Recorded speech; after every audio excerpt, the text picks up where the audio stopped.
Hello friends, मैं मोहम्मद जकरिया खान और आप देख रहे हैं tribune-hindi.com। भारत की आजादी को 70 साल से ज्यादा का समय हो चुका है। आज भी हम आजादी को भूले नहीं हैं, क्योंकि वह आजादी बहुत ही लड़ाइयों के बाद, बहुत ही परेशानियों के बाद और बहुत ही मुसीबतें झेलने के बाद देश के परवानों ने हासिल की थी। वो क्रांतिकारी हो या वो आजादी की लड़ाई लड़ने वाले हमारे नेता, या वो लोग जिन्होंने अपनी जानें दी, जेल गए, सभी का एक बड़ा ही महत्व रहा। और आजादी की लड़ाई को लेकर तरह तरह की चर्चाएं होती रही हैं। वो चर्चाओं की हम बात करेंगे। आज 70 साल बाद देश में एक बड़ी समस्या बनी हुई है। वह समस्या जो आजादी के समय इतनी गंभीर हो चुकी थी कि जिसकी वजह से देश का बंटवारा हुआ। आप और हम उस समस्या को सांप्रदायिकता के नाम से जानते हैं। ये ऐसी समस्या है जिससे दो समुदाय एक दूसरे के खिलाफ हो गए, एक दूसरे के दुश्मन बन गए। ऐसे दुश्मन बने कि जमीनों को बांट दिया। आपकी बोली एक थी, आपका कल्चर एक था, यहां तक कि आप एक दूसरे के दोस्त थे, मिलने जुलने वाले थे। पर अचानक देश का बंटवारा होता है और न जाने कितने घर बार और जिंदगियां उजड़ जाती हैं। हम बात करेंगे, हमारे साथ हैं डॉक्टर राम पुनियानी जी।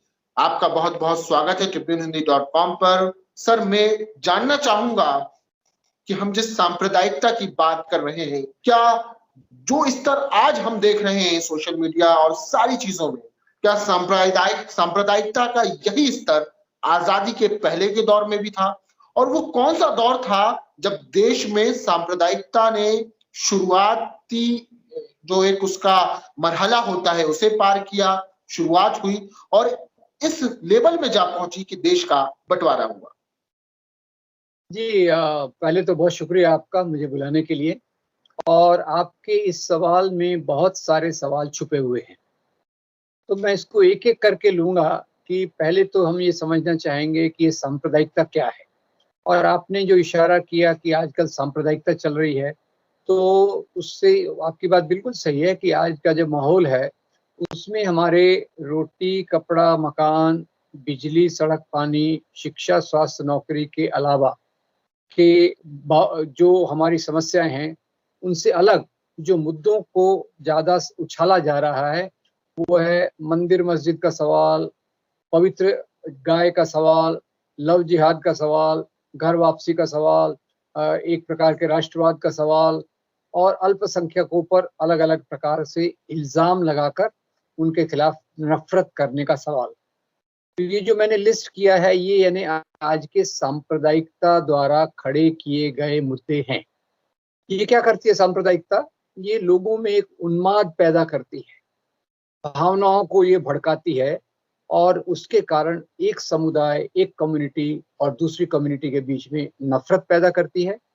और जैसे पाकिस्तान में आप देखें तो हिंदुओं के खिलाफ नफ़रत पैदा की जाती है, बांग्लादेश में हिंदू और बुद्ध के खिलाफ नफ़रत पैदा की जाती है, हम उस पे नहीं जाएँगे।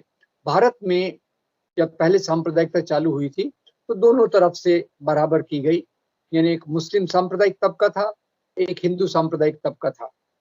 पर अभी भारत में जो अभी का हाल है, उसमें ज़्यादातर मुसलमानों को और थोड़ी तौर पे क्रिश्चियंस को टारगेट किया जाता है।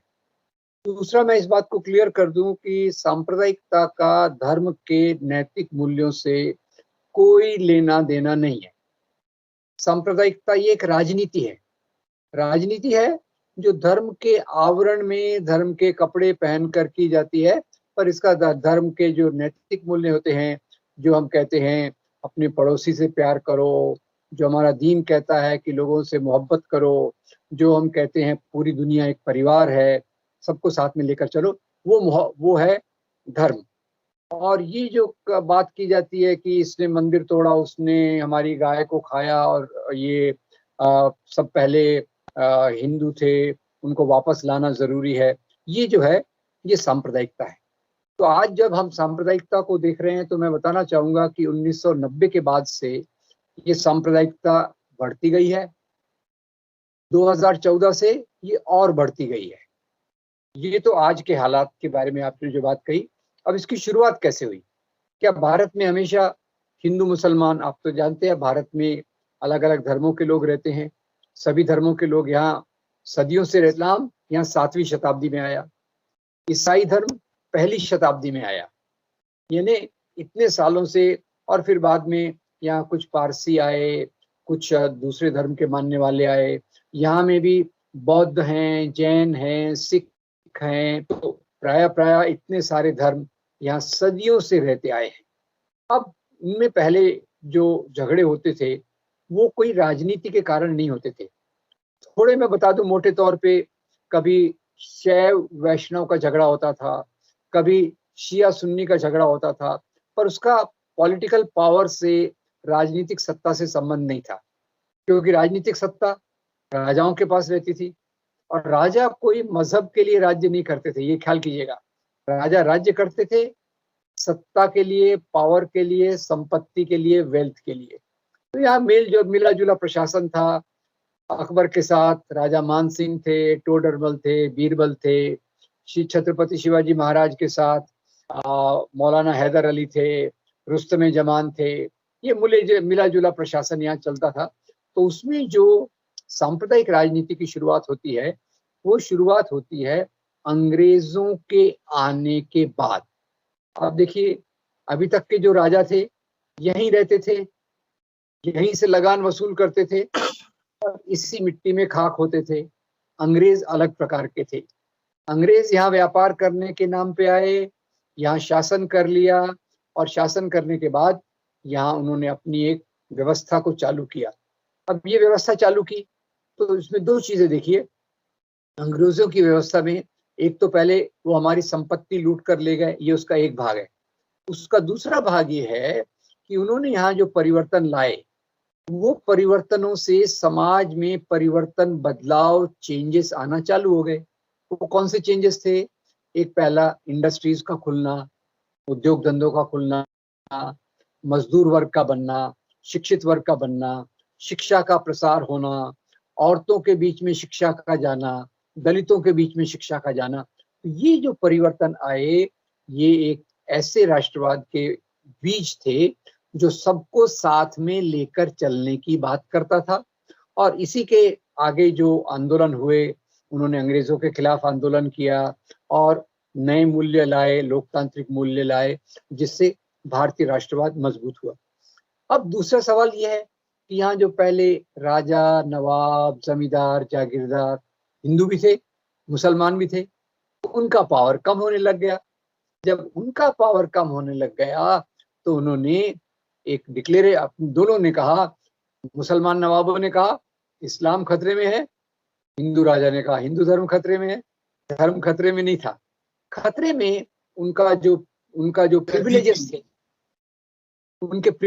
थे, उनके जो अधिकार, जिसके आधार पे वो राज्य करते थे, वो अधिकार समाप्त हो रहे थे और यहाँ एक प्रकार से लोकतंत्र के बीज डल रहे थे। तो यहाँ से उन्होंने सांप्रदायिकता की शुरुआत वहां से होती है। राजा महाराजाओं और नवाबों का बड़ा रोल था इसमें शुरुआत में। शुरू में तो केवल राजा, नवाब, जमींदार, जागीरदार थे। बाद में चलकर कुछ पढ़े लिखे लोग, कुछ सवर्ण लोग इनको लीडरशिप देने लग गए, इनके साथ जुड़ गए। जैसे मोहम्मद अली जिन्ना, ये कोई नवाब नहीं थे, ये वकील थे, पर मुस्लिम लीग के लीडर बने। विनायक दामोदर सावरकर, ये कोई राजा महाराजा नहीं थे, ये सवर्ण थे, ये भी वकालत पढ़ने गए थे। तो इन्होंने एक लीडरशिप का रोल किया। बाद में जैसे हिंदू राष्ट्र के नाम पे आरएसएस बना, उसमें भी राजा नवाब नहीं थे, पर हिंदू राजाओं ने उनको मदद की, और थे शुरुआत में ज्यादा ब्राह्मण, सवर्ण तबके के लोग। तो इसमें दूसरा एंगल देखिए, ये तो एक हो गया कि जमीनी स्तर पे कौन से लोगों ने कम्युनल पॉलिटिक्स, सांप्रदायिक राजनीति को सहारा दिया, और इसकी जड़ें अंग्रेजों ने डाल दी। अंग्रेजों ने कैसे डाल दी? आपको 1857 की क्रांति याद होगी। 1857 की क्रांति, लीडर थे बहादुर शाह जफर जी। इस क्रांति की चिंगारी लगाने वाले थे मंगल पांडे, और बहादुर शाह जफर के जो साथी थे तात्या साहब टोपे, नाना साहब पेशवा, झांसी की रानी। हिंदू मुसलमान मिलकर अंग्रेजों के खिलाफ लड़े, अंग्रेजों की सत्ता डगमगा गई। तो उन्होंने सोचा अगर हमको यहाँ राज्य करना है तो कौन सी नीति लगाना पड़ेगा? फूट डालो और राज करो। तो उसके चलते उन्होंने एक तरफ से छुपे रूप से मुस्लिम लीग को प्रेरित किया, प्रमोट किया, छुपे रूप से हिंदू महासभा को प्रमोट किया, और उसके बाद आरएसएस भी आई तो आरएसएस के खिलाफ भी उन्होंने कोई कदम नहीं उठाए। तो यहाँ से ये सवाल जो था दो प्रकार के वैल्यूज का है, यहाँ ये समझना जरूरी है। हमारी वैल्यूज कौन सी है? हमारी वैल्यूज है डेमोक्रेटिक, लोकतांत्रिक, भारतीय संविधान की वैल्यूज। वो कौन सी है? स्वतंत्रता, समानता, बंधुता और सामाजिक न्याय। और राजाओं और नवाबों की वैल्यूज कौन सी थी? कि हम जन्म से ऊंचे हैं, जन्म से नीचे हैं। तो उसी को उन्होंने नई भाषा में लाए, जहां से यहाँ सांप्रदायिक राजनीति की शुरुआत होती है। फिर अंग्रेजों ने ये पॉलिसी लगाई, फूट डालो और राज करो। उन्होंने इतिहास को एक प्रकार से बताया, और उसके कारण मुस्लिम लीग ने हिंदुओं के खिलाफ नफरत फैलाई, हिंदू सांप्रदायिक लोगों ने मुसलमानों के खिलाफ नफरत फैलाई, और यहाँ से सांप्रदायिक दंगों की शुरुआत हुई। तो ये सांप्रदायिकता की स्टेज नंबर 1 है, स्टेज नंबर 1, जिसमें अंग्रेजों द्वारा जो इतिहास पढ़ाया गया उसको मदद लेकर, उसको मॉडिफाई करके, उसको बदल के, एक तरफ मुस्लिम लीग इसका इस्तेमाल करती है, दूसरी तरफ हिंदू महासभा और आरएसएस इसका इस्तेमाल करते हैं। ये भारत के सांप्रदायिकता का उदय है।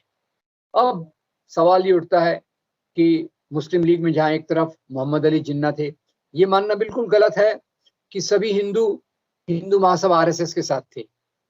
ये मानना उतना ही गलत है कि सभी मुसलमान मुस्लिम लीग के साथ थे।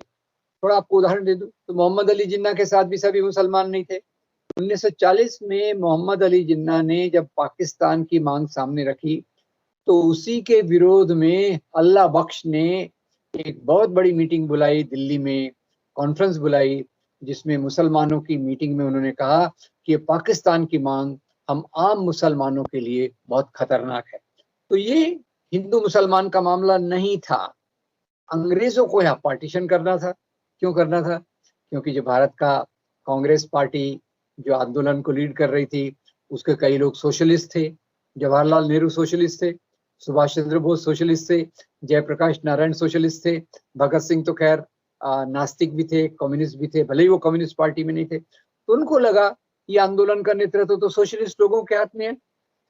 बाद में चलकर अगर भारत इंडिपेंडेंट रहा, एक बड़ा रहा, तो ये तो रूस के साथ अलायंस करेगा, तो हमारे जो आर्थिक इंटरेस्ट हैं वो तो खत्म हो जाएंगे यहाँ। तो हम उसका अगर बंटवारा कर दें तो पाकिस्तान जैसे देश को हम अपनी मुट्ठी में रख सकते हैं, उसके माध्यम से हम अपना यहाँ का पॉलिटिक्स, इस एरिया में अपना दबदबा बनाए रख सकते हैं, ऐसा उनका सोच था। तो पार्टीशन की आपने जो बात कही बहुत बड़ा टॉपिक है, उस पर मेरे अलग से वीडियोस भी हैं। पर पार्टीशन के 3 मुख्य कारण। पहला कारण अंग्रेजों की फूट डालो और राज करो की नीति। अंग्रेजों का ये सोचना कि अगर भारत इकट्ठा रहा तो ये बहुत मजबूत हो जाएगा, सुपर पावर हो जाएगा और ये रशिया के साथ मिल जाएगा, अलायंस करेगा। और दूसरा कारण था सांप्रदायिकता, मुस्लिम सांप्रदायिकता, और उसी के साथ समांतर तीसरा कारण हिंदू सांप्रदायिकता। इसके कारण भारत का पार्टीशन हुआ। हिंदू मुसलमान के झगड़े के कारण ये नहीं हुआ, इस बात को याद रखिएगा। मतलब आम लोग जो थे, आम लोग उसमें इन्वॉल्व नहीं थे।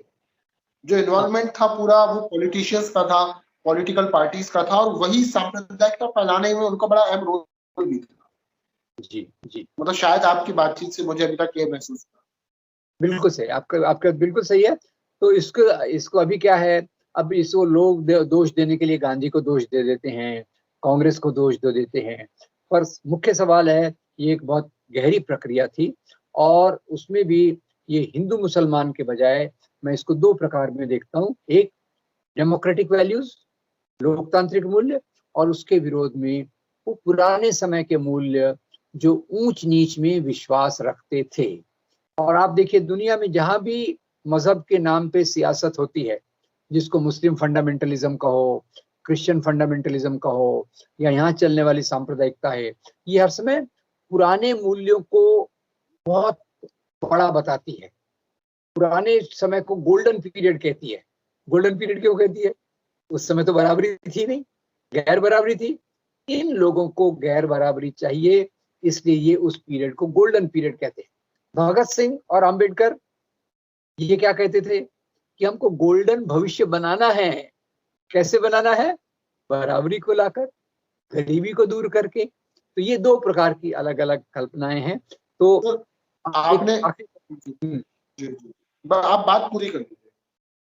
तो सांप्रदायिक राजनीति के अलग अलग चरण रहे हैं। पहला चरण इसका उद्भव हुआ, दूसरा उसके कारण पार्टीशन हुआ, तीसरा अभी जो चलती रही बाबरी मस्जिद को तोड़ने से लेकर तो बीजेपी के सत्ता में आने तक एक तीसरा चरण है, और चौथा चरण जो अभी पूरे भयंकर रूप में दिख रही है वो 2014 के बाद है। तो ये 4 चरण में सांप्रदायिकता को मैं मुख्य रूप से बांटूंगा, और उसका मतलब समझना बहुत जरूरी है कि जहां हम देखिए, एक तरफ मौलाना अबुल कलाम आजाद हैं, अल्लाह बख्श हैं, खान अब्दुल गफ्फार खान हैं एक तरफ, दूसरी तरफ जिन्ना और सुहरावर्दी हैं। इधर देखिए, नेहरू हैं, पटेल हैं, मौलाना आजाद हैं एक तरफ, और दूसरी तरफ सावरकर हैं, गोलवलकर हैं, गोडसे हैं। तो हिंदू तो दोनों तरफ है, मुसलमान भी दोनों तरफ है। तो हिंदू मुसलमान का मामला नहीं है, दोनों की अलग अलग जो राजनीतिक सोच और उनके जो सामाजिक स्वार्थ है उससे ये जुड़ा हुआ मामला है।